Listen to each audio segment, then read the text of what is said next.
Hello, welcome to another video. It's Sunday today. This morning the sun was out.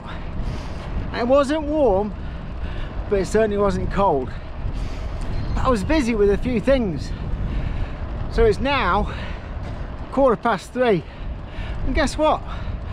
The sun's gone in and it's getting cold. Oh well. So yesterday I did 30 miles in the rain. Rule 9 kind of day, as you may have seen on the last video. My bike was filthy. It's astonishing, isn't it, how dirty bikes get at this time of the year. Although having said that, to be fair, I've done 90 miles so far this week, most of it in not great weather. Most of it when, if it's not raining, it's been after rain. But I've given the bike a really good clean today. Drive chain is all nicely cleaned. Took the chain off, give it a really good thorough clean. You know, when you do that and you put the bike back together, it's all quiet and nice and smooth. Always a good thing to do. Feels great.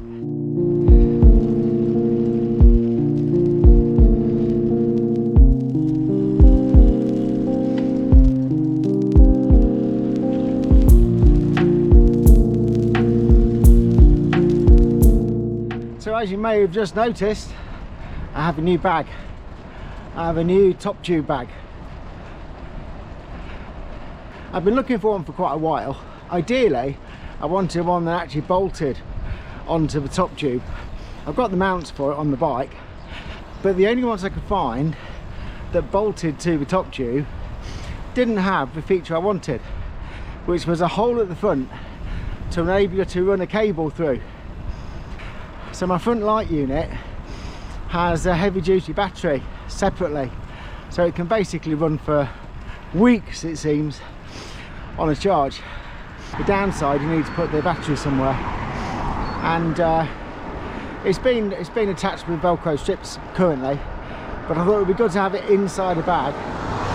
And obviously I'm planning to do quite a lot of longer rides. I need to get training for this here dirty Reaver.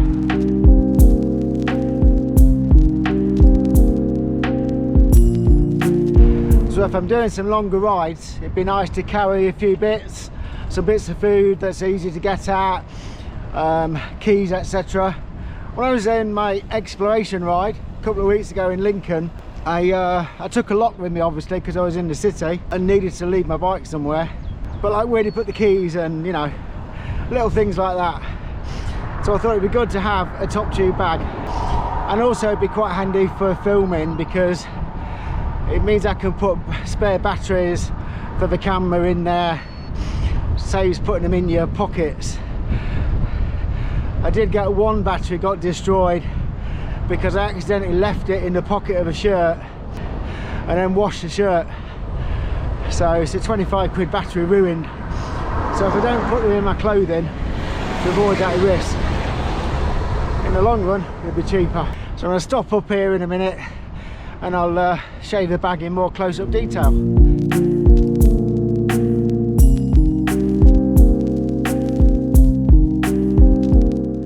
So let me tell you a bit more about this top tube bag. So as you can see, it's quite big. It's a very, very good quality. Let me just take my gloves off, eh? So yeah, it's a very good quality. Now, little features on the top here. This cord is paracord, and you can see it's been pleated. I guess that's the right word for it. So it's not metal, it's not going to break, and it's good to hold on to. You've got a decent amount there to actually pull that down, and as you can see, it's got a totally sealed zip, so when it's closed, see, totally sealed. It's going to keep the water out. And also the zip goes up underneath that enclosure, so that keeps it nice and tucked away, nice and dry. Water's not really going to get in there. So this feature that I wanted, that I struggled to find, my Tech 960 Lite is powered by a battery. So we've run the wire just underneath there. It goes around the back of this pod sack, and it's just there, if you can see. And you can see it goes underneath this tab which is tucked in, which conceals a hole. So that goes underneath there. So again, all nicely tucked away. So if you're doing a long ride, Audax or whatever, then you can also put a battery pack in there. If not for lights, then you may need something for Garmin. Keep a power pack in there, whatever you might want to power. I can also put a power pack in there to recharge the camera if I don't want to take batteries with me. At the front here, which is a little bit tucked away, you can see we've got the end of a decent rubber strap just there that goes around the handlebars. Let me show you from the other side. It's a little bit clearer from this side. So you can see under here, again, we've got a really good quality rubber strap, and you've got two flaps which come around the side of the stem. So it's all tucked really nicely. The rubber strap is going to sit on there, and that's presumably not going to mark it too much. It's not a thin, it spreads the weight and the pressure over a broad area. The rear mount for it here is the same thing. It's a rubber strap, but here you can see it goes underneath. There's a little tab there so that the flappy end of the strap can be tucked away there. Looking down from above, you can see it's only a little bit wider than the actual crossbar, so it doesn't get in the way, and it sits pretty mounted. It's mounted pretty firmly actually. I mean, I'm giving that a fair old tug, and because of the strength of that strap at the front there, it's not really going anywhere, so it's pretty good. Inside it, I don't know how well I'm going to be able to see in there, but there's a battery pack tucked away down there which is powering my light, and in the side here there is a little webbing strap which you can open up. Got a little set of puncture repair kit there, but if I want to put gels or anything in the side, keys, something to get to, that can go straight into that side pocket quite nicely. Only thing I'm struggling with it, that is knocking my karma out of kilter, is the colour. There's only one choice, and it's that blue colour, which is not really coordinating with my bike. It's slightly offending me, but I'm hoping I'm going to live with it. Go for practicality rather than style, eh? Most of the top tube bags which I looked at are 0.75 or maybe 0.8 of a litre capacity, so this is a little bit bigger than the norm. So you'll be able to get obviously quite a lot in there for a longer journey. Lots of snacks, lots of Haribo, things like that, you know, the essentials.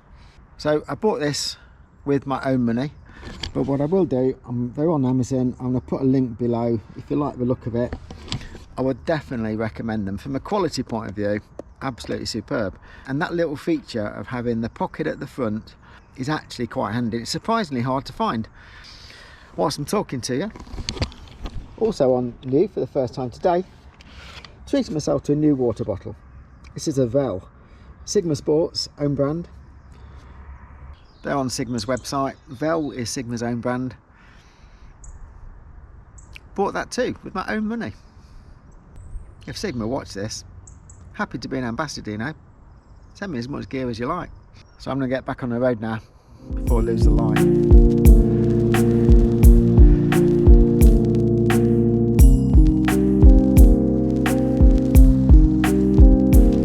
This time of year, once you get to like 3:30, 4 o'clock and you're losing the light, it don't half get cold quick, doesn't it?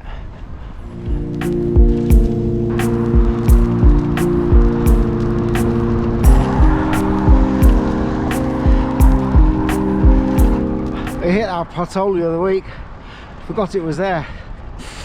Wasn't a pleasant experience.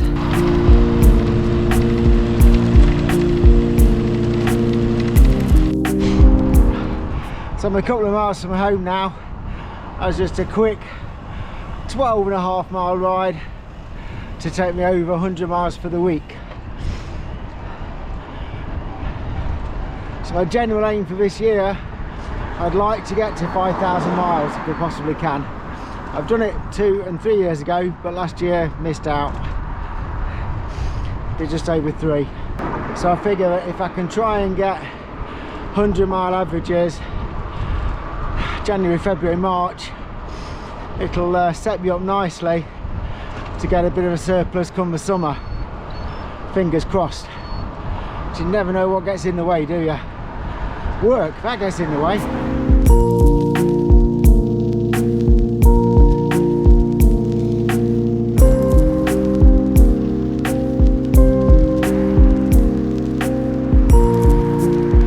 So as always, thanks for watching. Don't forget to click the bell icon, it really helps me out. Like and subscribe if you're not already. See you again in a few days time. Bye for now.